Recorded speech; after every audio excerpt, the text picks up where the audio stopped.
Hello friends, आज आपको मैं इस वीडियो में प्रेम्बल के बारे में पढ़ाऊंगा। आज हम जानेंगे कि प्रेम्बल का मीनिंग क्या है और प्रेम्बल का मतलब क्या होता है। तो चलिए शुरू करते हैं। प्रेम्बल का पहला जो लेमैन की मीनिंग में अगर हम इसका मतलब जानेंगे तो इसका प्री का मतलब हुआ पहला और एम्बल का मतलब होता है चाल, जो कि शुरुआती उसकी जो भी डॉक्यूमेंट है। प्रेम्बल का ये मीनिंग हुआ कि उसकी जो शुरुआती डायरेक्शन कैसी है, उसकी पहली शुरुआत कैसी है, प्रेम्बल का ये मतलब होता है। और जो हमारा प्रेम्बल है वो पहले अमेरिका ने ही इसका ट्रेंड शुरू किया था। अमेरिका ने ही अपने कॉन्स्टिट्यूशन में प्रेम्बल सबसे पहले दूसरी कंट्रीज से ऐड किया था अमेरिका में। और एक और बात, जो हमारा प्रेम्बल है वो बेसिकली ऑब्जेक्टिव रेजोल्यूशन जो है, जो हमारे नेहरू जी ने दिसंबर 13, 1946 को उन्होंने प्रपोज़ किया था कि हम इसके बेसिस पर ही हमारा कॉन्स्टिट्यूशन बनाएंगे। जो इसके फीचर्स हैं जो मैंने अपने ऑब्जेक्टिव रेजोल्यूशन में दिए हैं, उनकी रोशनी में ही, उन पर बेस्ड ही हमारा कॉन्स्टिट्यूशन होगा। या जो क्वालिटीज़ मैंने अपने ऑब्जेक्टिव रेजोल्यूशन में इंक्लूड की हैं वो कॉन्स्टिट्यूशन में भी रिफ्लेक्ट की जाएंगी। और उनके प्रपोज़ल के बाद ये कॉन्स्टिट्यूएंट असेंबली ने भी कुछ समय के बाद 1947 में इसे अडॉप्ट कर लिया था। और अब हम जानेंगे कि प्रेम्बल क्या होता है, प्रेम्बल से हमें क्या पता लगता है। प्रेम्बल एक इंट्रोडक्टरी स्टेटमेंट होती है। जैसे कोई भी किताब आप पढ़ें, उसके आगे एक इंट्रोडक्शन दी होती है जिससे आपको उस बुक का कुछ ना कुछ अंदाज़ा, कुछ आइडिया ज़रूर हो जाता है। तो प्रेम्बल भी यही काम करता है कि आपको कॉन्स्टिट्यूशन का बेसिक और कोर नेचर का जो उसका मीनिंग है, जो वो उसका ऑब्जेक्टिव है, आपको पता लग जाएगा। और इसके बाद जो प्रेम्बल है वो क्या बताता है, डॉक्यूमेंट की फ़िलॉसफी और ऑब्जेक्टिव्स, कि ये डॉक्यूमेंट किस फ़िलॉसफी के थ्रू लिखा गया है, इसका मकसद क्या है, ऑब्जेक्टिव्स क्या है। प्रेम्बल हमें इसके बारे में भी बताता है। और प्रेम्बल से जो भी फ्रेमर्स ऑफ द कॉन्स्टिट्यूशन है, जिन लोगों ने भी कॉन्स्टिट्यूशन को फ्रेम किया है, उनकी इंटेंशन क्या थी, उनकी बेसिक इंटेंशन क्या थी कॉन्स्टिट्यूशन को फ्रेम करते हुए, तो प्रेम्बल से हमें ये बात भी पता लग जाती है। और इसके बाद हमें क्या पता लगता है, एक और बात, जो कोर वैल्यू है नेशन की, जो प्रिंसिपल्स जो वो नेशन होल्ड करता है, जो उसकी वैल्यूज़ हैं, जो कोर वैल्यूज़ हैं, वो भी हमें प्रेम्बल से पता लग जाती हैं कि किन प्रिंसिपल्स और वैल्यूज़ को वो नेशन लेकर चलता है, क्या वो करना चाहता है और उसकी नेचर क्या है, उसकी सोच कैसी है, वो किस दिशा में काम करना चाहता है। ये सब बातें हमें प्रेम्बल से पता लग जाती हैं। तो ये था प्रेम्बल का मीनिंग क्या है और इससे हमें क्या पता लगता है, और प्रेम्बल किस किस चीज़ से इंस्पायर्ड है। एक तो अमेरिका से इंस्पायर्ड है, दूसरा हमारे नेहरू जी ने ऑब्जेक्टिव रेजोल्यूशन के थ्रू हमें ये बताया कि प्रेम्बल, ये जो ऑब्जेक्टिव्स हैं, इनके बेस पर ही हमारा कॉन्स्टिट्यूशन फ्रेम किया जाएगा। तो ये था प्रेम्बल के बारे में। आगे हम प्रेम्बल डिस्कस करते हैं। तो पहले हमने बात की कि प्रेम्बल का मीनिंग क्या है और प्रेम्बल से हमें क्या बातें पता लगती हैं। और ये रहा हमारा प्रेम्बल, जो कि कॉन्स्टिट्यूशन के बिगिनिंग में आता है। ये प्रेम्बल में क्या कहा गया है कि we the people of India. इसमें we the people of India क्यों कहा गया, क्योंकि ये जो पर्सन्स हैं जिन्होंने ये हमारा कॉन्स्टिट्यूशन फ्रेम आउट किया है, ये लोग कॉन्स्टिट्यूएंट असेंबली में इलेक्ट होकर गए थे। तो इस वजह से ये वी इसलिए यूज़ किया गया कि सारे देश के लोगों ने ही इसे बनाया है, क्योंकि उनके द्वारा जो भी रिप्रेजेंटेटिव पर्सन थे जिन्होंने उन्हें इलेक्ट किया था, वो कॉन्स्टिट्यूएंट असेंबली में बैठे थे और उनकी तरफ से ये कॉन्स्टिट्यूशन का प्रेम्बल फ्रेम किया गया है। तो इस वजह से सारे इंडिया के लोग इसमें इंक्लूडेड हैं वी में। तो इन्होंने आगे ये कहा कि we the people of India solemnly, बहुत अच्छी तरह से, बहुत ठान कर ये हम इंडिया को एक सॉवरन, सोशलिस्ट, सेकुलर, डेमोक्रेटिक और रिपब्लिक ये कंट्री बना रहे हैं। इसे हम सुरक्षित रखते हैं और हमारे सारे सिटीजन्स को जो इस देश में रहते हैं उनको ये प्रदान कर रहे हैं।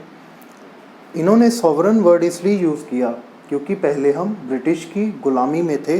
सॉवरन वो देश होता है जिसके ऊपर कोई भी सुपीरियर पावर नहीं है, कॉन्स्टिट्यूशन ही सुपीरियर पावर है। वो देश अपने आप में आज़ाद है, अपने फैसले को लेने के लिए आज़ाद है। सोशलिस्ट वर्ड इसलिए हमने ऐड किया कि जो भी हमारा गवर्नमेंट फ्रेमवर्क है वो टिल्टेड टुवर्ड्स सोशलिज्म है, सामाजिक भलाई की तरफ है। ये सोशलिस्ट वर्ड इसलिए यहाँ पर है। और सेकुलर का मतलब क्या है कि हमारा देश कोई भी रिलीजियस स्टेट नहीं है, कि कोई भी स्टेट या गवर्नमेंट का कोई भी रिलीजन की तरफ नहीं है, कोई भी उसका ऑफिशियल रिलीजन नहीं है। सभी को एक समान हम ट्रीट करते हैं, इसलिए यहाँ पर सेकुलर वर्ड लिखा गया है। डेमोक्रेटिक वर्ड इसलिए लिखा गया है कि जो भी मशीनरी होगी, जो भी गवर्नमेंट होगी वो प्योरली इलेक्टेड होगी। समाज से ही लोग निकलकर लोगों का नेतृत्व करेंगे और वो एक पर्टिकुलर प्रोसीजर के थ्रू ही जो भी रिप्रेजेंटेटिव्स की सीट होती हैं उन पर आकर वो लोगों का नेतृत्व करेंगे, उनकी तरफ से वो फैसले लेंगे। इसलिए यहाँ पर डेमोक्रेटिक वर्ड लिखा गया है। रिपब्लिक का ये मतलब होता है कि जो भी उसका हेड होगा, हेड ऑफ द स्टेट होगा, वो भी इलेक्टेड होगा। कोई भी मोनार्की, हेरिडिटरी फ्रेमवर्क नहीं होगा इसमें। हमारे जो भी प्रेसिडेंट, पीएम, जो भी हेड ऑफ द स्टेट हैं वो इलेक्टेड ही हैं। इलेक्टेड फ्रेमवर्क के थ्रू ही वहाँ पर बैठेंगे। कोई भी मोनार्की नहीं होगी, किंग्स रूल नहीं होगा। और ये कॉन्स्टिट्यूशन इसे सुरक्षित रखेगा और ये जो बातें हैं वो हमारे सभी सिटीजन्स को प्रदान करता है, सिटीजन्स के लिए। और इसमें क्या क्या इंक्लूडेड है, जैसे कि इसमें न्याय इंक्लूड किया गया है, जस्टिस को। जस्टिस कौन कौन सा होगा? सोशल होगा, इकोनॉमिक होगा, पॉलिटिकल होगा। यहाँ पर जस्टिस हमारा होने का मतलब ये नहीं है कि कोई भी जुडिशियल जस्टिस होगा। इसमें न्याय की बात की गई है, वो जो सामाजिक तौर पर होगी, आर्थिक तौर पर होगी और राजनीतिक तौर पर होगी। हमारे पूरे देश में सामाजिक तौर पर न्याय होगा, किसी से भी भेदभाव नहीं होगा, इसमें ये बात कही गई है। कोई भी आर्थिक रूप से, कोई भी पैसों के मामले में किसी से पार्शियलिटी नहीं की जाएगी, सबकी तरफ न्याय होगा।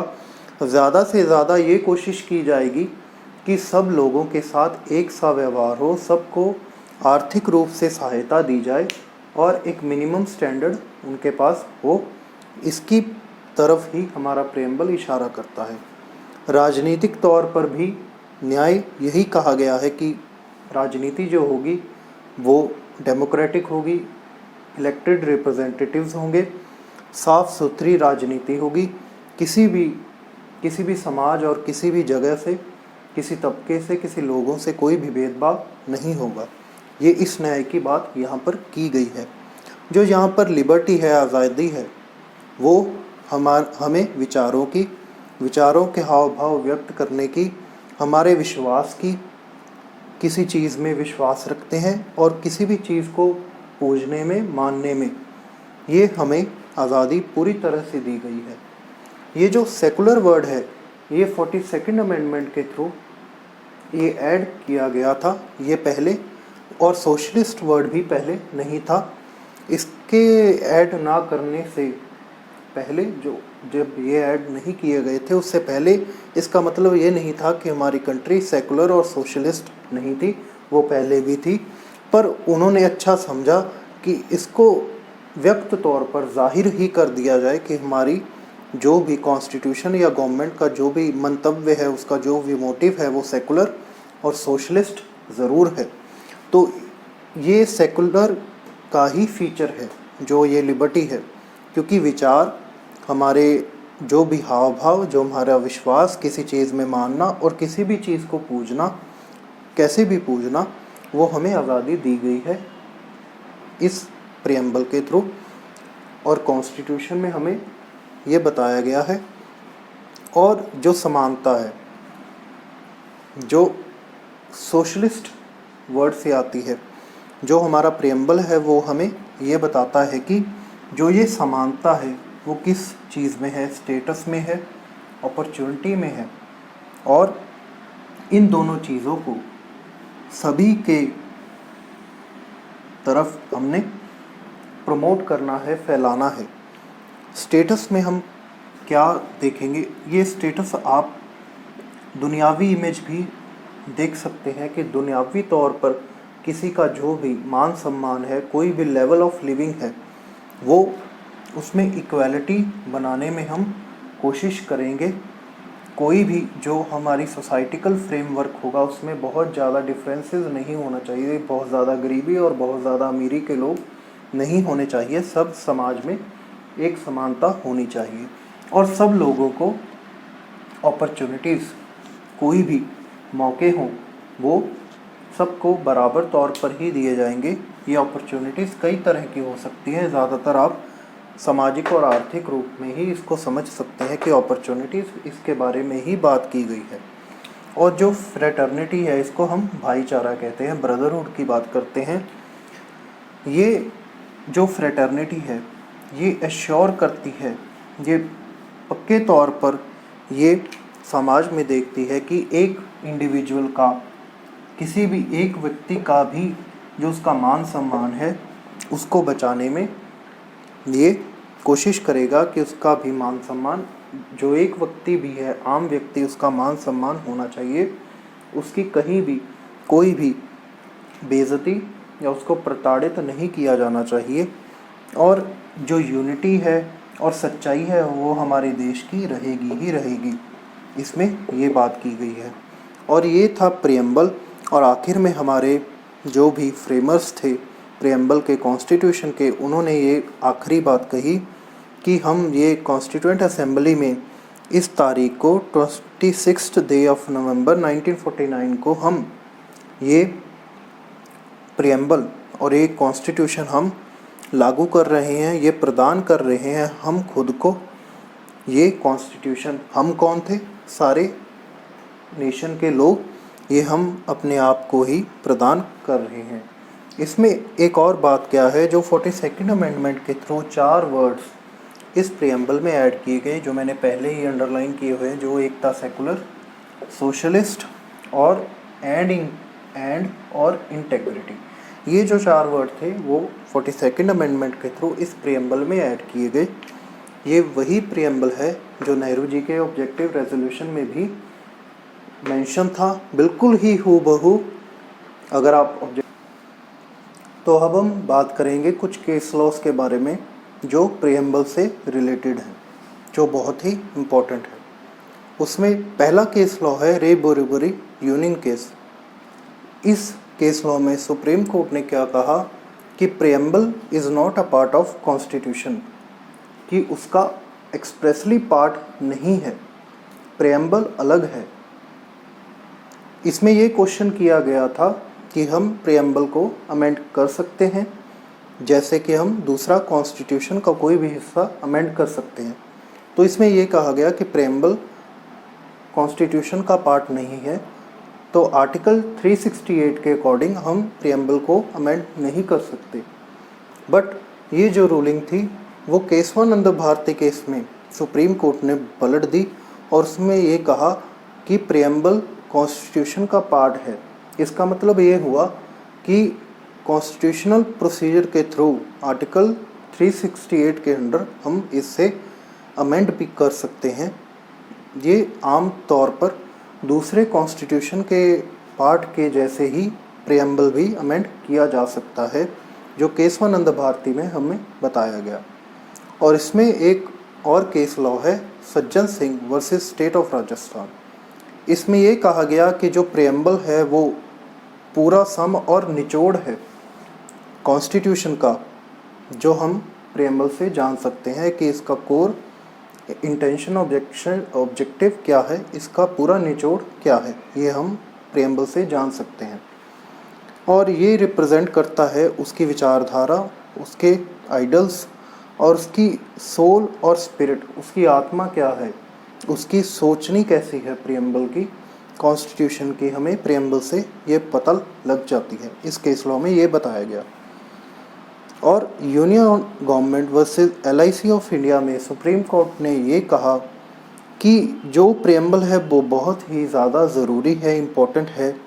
और अगर किसी भी आर्टिकल की हम, जो हमारी जुडिशरी है, जो इंटरप्रिटेशन का काम है वो जुडिशरी का ही होता है, और अगर किसी भी आर्टिकल का मीनिंग हमें क्लियर ना हो तो जुडिशरी प्रियम्बल की रोशनी में ही उसका इंटरप्रिटेशन करे कि अगर आर्टिकल से डायरेक्टली उसकी इंटेंशन क्लियर नहीं होती, उसका मीनिंग क्लियर नहीं होता, तो जो भी आर्टिकल का मीनिंग होगा, जो फ्रेमर्स ने सोचा होगा कि इसका हमने यही यूज़ करना है, तो प्रियम्बल की रोशनी में ही, प्रियम्बल की लाइट में वो उस आर्टिकल को रीड करें, तो इससे उसकी इंटेंशन क्लियर हो जाएगी।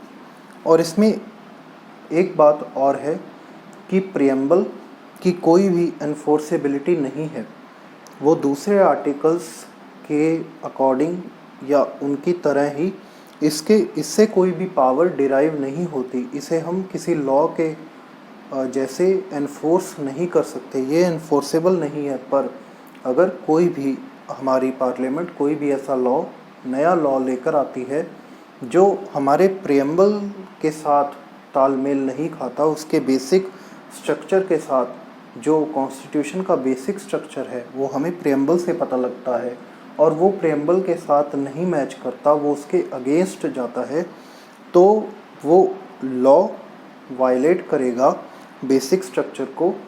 तो जो हमारी जुडिशरी है, हम उसकी हेल्प लेकर उस लॉ को वाइड डिक्लेयर करवा सकते हैं, उसको ख़त्म किया जा सकता है। तो ये थे कुछ केस लॉस आपकी प्रियम्बल से रिलेटेड। आई होप आपको वीडियो अच्छी लगी होगी।